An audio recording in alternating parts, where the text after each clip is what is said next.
How did you get into it? I grew up in Birmingham, Alabama, and I was a football junkie growing up.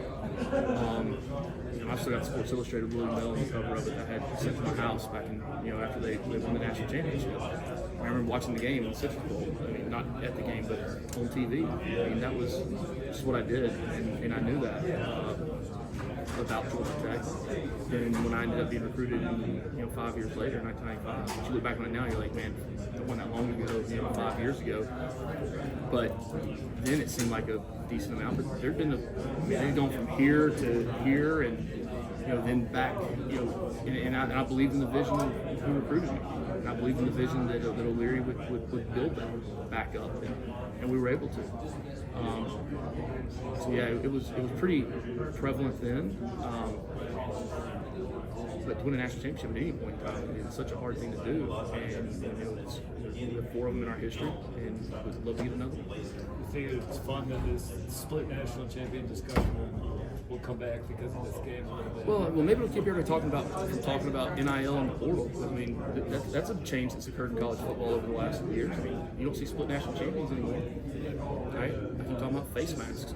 We got face masks, we used to not have them. I mean, the football changes every 15 to 20 years. There's major changes in the game.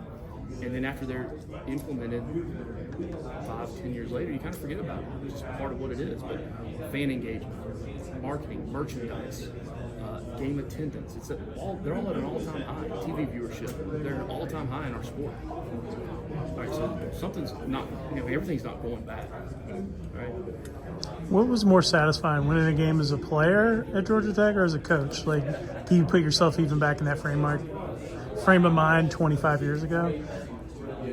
You like ice cream? Yeah, sure. Chocolate or vanilla better?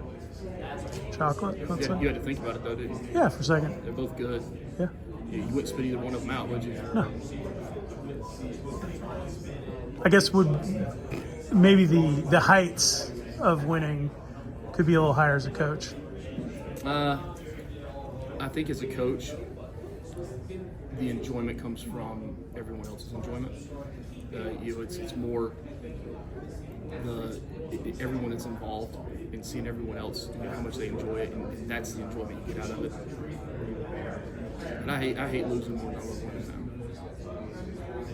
now. The coach Paul Johnson used to talk about, he remembers everything from every loss as a coach versus the wins are harder to remember. Wins are fun now.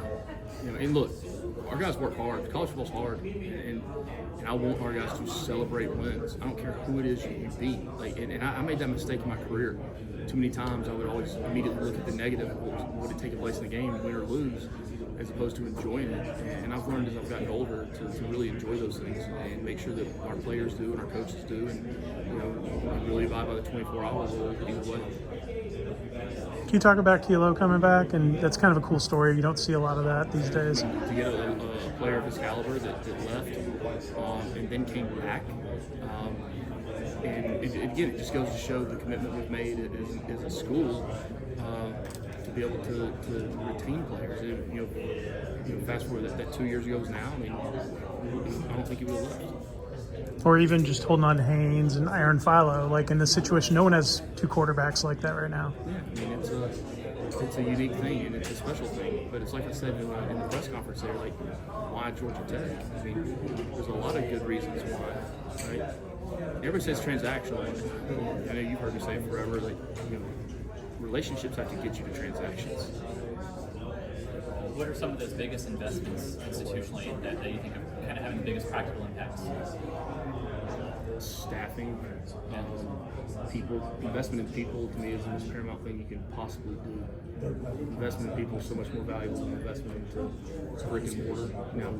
We have invested into the brick and mortar aspects as well. We're building the football stadium starting next year, all those things. But to me, the investment in people, right? That's the key. Can you talk about Will Benton? That's kind of an interesting story coming back home. Went to SMU where he was a family legacy. Building a roster, I mean, every position is extremely important. And that was another position that we felt like we really had to hit a home run with. And we've got a younger guy in the program that's really developing and doing a nice job. But to have a guy with that much experience come in and such a critical, and look, nobody knows who the long snapper is until they make a bad snap. And to get somebody that's that consistent with that much experience, look, you talk about adjusting staffs and improving your staff and your roster. That's something we put a lot into our special teams from a coaching standpoint, from a player standpoint. Including Aiden, who is as good a version of himself as I've ever seen. The punter is a true game changer in how we call the games. Consistent long snapper, has probably a lot of tackles, a touchdown on fumble recovery in his career, which is pretty cool. But just another really solid piece of the puzzle that we work together every day. Right. Jackson, this will be the last one we got. When it comes to conference scheduling, would you be in favor of the ACC staying at 8 or at some point maybe moving to 9, like the Big Ten has? We're still going to play 12 in the regular season. We're playing the championship game and get to the playoffs. I want to play 16. I don't care. Like I said, you name it, school, we go play with Piedmont Park at 5 o'clock today. I mean, that's the mentality of our football team, and that's the way it's going to stay. Thanks, Coach. Thanks, Brent.